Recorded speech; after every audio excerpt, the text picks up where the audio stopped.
Thank you to all my new subscribers and my subscribers of old. Happy to have you all here. And I do listen to what you say. I've been receiving requests for a few topics, some great ones. So I'm excited to jump right in and explore with you the Scorpionfly.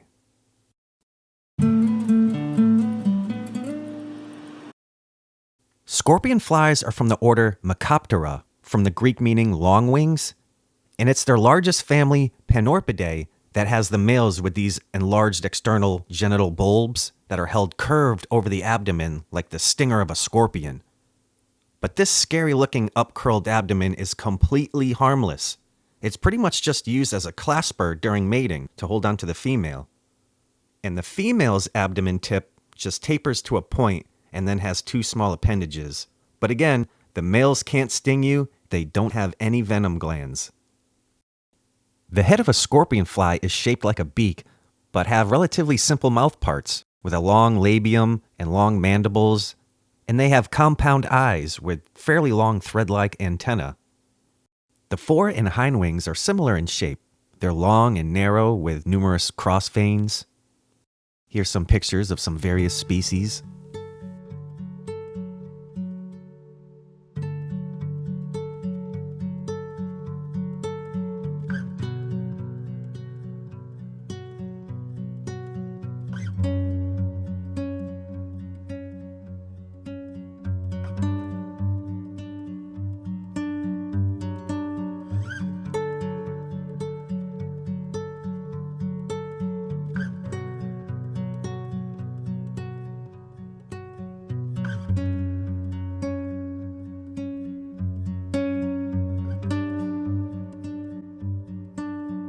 Although they're all not incredibly common, these species can be found everywhere in the world between subtropical and the polar regions.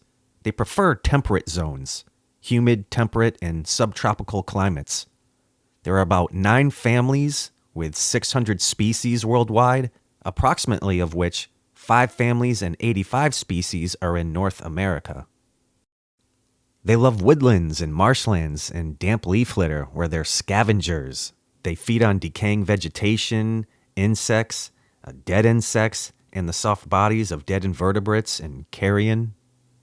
When you start looking into scorpionflies, you're immediately introduced to their cousin, the hanging flies, the hanging scorpionflies from the family Betacidae.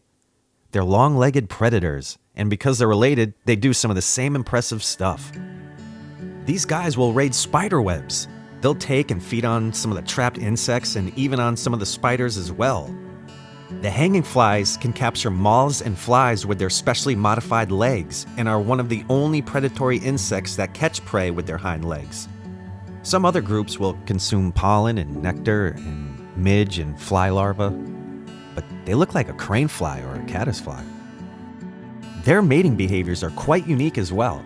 On top of emitting pheromones to attract mates, the males vibrate their wings rapidly in front of the females, and they also might present them with small pellets of saliva or food for them to consume, or a dead insect. They sometimes even stridulate when approaching a female. Stridulation is when they produce a sound by rubbing together certain body parts. It's been said that some female scorpionflies will only accept a male suitor if he brings her a gift of prey, and then sometimes also males will mimic as a female in order to get a free meal, and then they'll fly off. While studying hanging flies, they found a direct correlation with the larger the prey as a gift, the longer the mating time. If a prey is between 3 to 14 millimeters long, they get between 1 and 17 minutes of mating time. And if a prey is as big as a housefly, they might even get up to 29 minutes, all which increases the amount of offspring the male could have. Oh, so for us, it'll be like, scorpionflies go through complete metamorphosis, through the stages of egg, larva, pupa, and then adult. And in their larval stage, they are still omnivores, feeding on decaying vegetation and dead or dying insects. They'll generally remain in the soil and have chewing mouthparts and look just like a caterpillar or what a white grub would look like. The larvae have compound eyes in this stage, which is unique and rare among all insects who go through these 4 stages. The larvae will pupate in the soil or in decaying wood, but they don't spin a cocoon. It seems as though they are very weather dependent. In hot conditions, the eggs might not even hatch for several months when they could hatch in a relatively short amount of time otherwise. And while pupating, they might spend several additional months in diapause before emerging once the conditions are better. And there are even species of snow scorpion flies, and they're adapted to the colder climate conditions. They can live right on the surface of snow and could actually possibly die just from the exposure to the warmth of a human hand if you try to pick one up. And the last fact worth mentioning is the slightly morbid side to the scorpion flies is that, like many flies do, they'll land on the cadavers of people.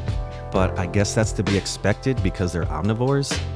I didn't find it necessary to get caught up in that one simple fact like everybody else wants to seem to do and then do the, I got stung and they'll eat you and go that whole route. No, I just want to give you all the amazing facts about this interesting creature, and thank you for the requests. All the requests, all the subs, and thank you for the love. It's reciprocated right back to you.